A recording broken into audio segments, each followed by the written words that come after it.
Due to popular request, I'm going to be making a video going over everything that's done to my 2020 Camaro SS. Now, this was a 2SS when I first bought it. Like, it still is, but the options on it were really weird. Like, it didn't have mag ride, it didn't have the exhaust with the valves. The only options this car had was the Bose sound system and the interior lights. That was like literally it. It's a 2020 2SS 10-speed. So I guess I'm gonna start with the engine just because the most expensive part. So normally this engine is a 6.2 liter, but I had the pistons bored out. They're like 2 sizes over what the stock pistons were. So I believe the engine's like a 6.6 liter now. Still stock compression. I'm running a BTR Stage 2 camshaft with a 32% fuel load, ported and polished stock heads. The pistons are Diamond brand pistons. I have Manley connecting rods, Manley intake and exhaust valves. Those are both upgraded. They're not the top of the line upgraded ones, they're the middle, but they're still like $300 for each set. So I'm running 1 7/8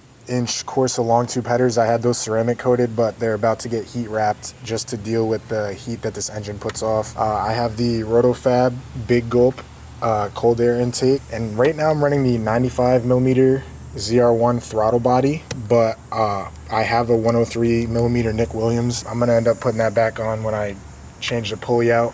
And right now this is the stock 4-inch Whipple pulley. This is a 2.9 liter Whipple supercharger. As I'm editing this video, I realized I forgot to add that this is an LT4 2.9 liter Whipple. So this was made for the ZL1. It didn't originally fit on the SS, so I had to get these adapter plates and also an LT4 valley cover for the engine when they built it. I have a PLM Performance heat exchanger, Lethal Performance E85 flex fuel kit, Mishimoto catch can, and I also have an oil cooler tucked up in there. Right now I'm running on the Houston House of Power TCM, and I did have a Circle D 3200 stall speed torque converter, but I took the torque converter out because it was causing a lot of issues. I'm pretty sure that's it for the engine. Oh yeah, I also upgraded to the LT4 high and low side fuel pumps and LT4 injectors. Going into the suspension, I have full BMR rear suspension, so all the control arms are upgraded. I can't really show. Let me see if I can like sneak an angle. So if you see the red under there, it's all upgraded BMR stuff. The wheels are Rohana RFX 13s. The rears are 20x11s and the fronts are 20x9s. The fronts are in Firestone Firehawk 245/35s and the rears are in 315/35 Nitto 555 R2s. The brakes I upgraded are StopTech drilled and slotted rotors with carbon ceramic brake pads, and the exhaust is just a 3-inch straight pipe the whole way back from the header. No cats, nothing. I changed out the tips because this car only had the single tips. If you go back to like one of my first videos, you might see it just had the single tips, and it I guess that'll lead me into the rest of the modifications. So the back diffuser is a next gen speed diffuser. I also upgraded the taillights and the plate lights to LEDs. This spoiler is the Anvil Auto rear notch spoiler. It's definitely way better. I used to have the ZL1 1LE wing, and before that I had the SS wing. This is by far my favorite. I think it just really helps the profile of the car.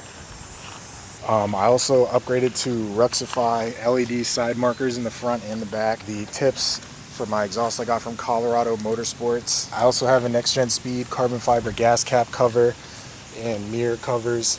And I believe I got these door handles from Camaro Carbon. It was like an Instagram page, website of the same name. The front bumper, I used to have the i5 Auto House ZL1 bumper, but I'm now running the Icon Motorsports ZL1 front bumper. This fits way better, it's way better quality. Underglow on this, I have 1UP lighting underglow. I'm gonna be changing that out because the app sucks. It doesn't work on iPhone, or at least not on my iPhone. I used to have 3 different ones and it would only work on one of them. It's a pain in the ass. You can never tell when it's on or when it's off. Moving on to the inside here, I have a bunch of carbon fiber add-ons to my steering wheel. I bought these off Amazon. I don't know the name of the company, but they're like 40 bucks. These door trim pieces are from Camaro Carbon.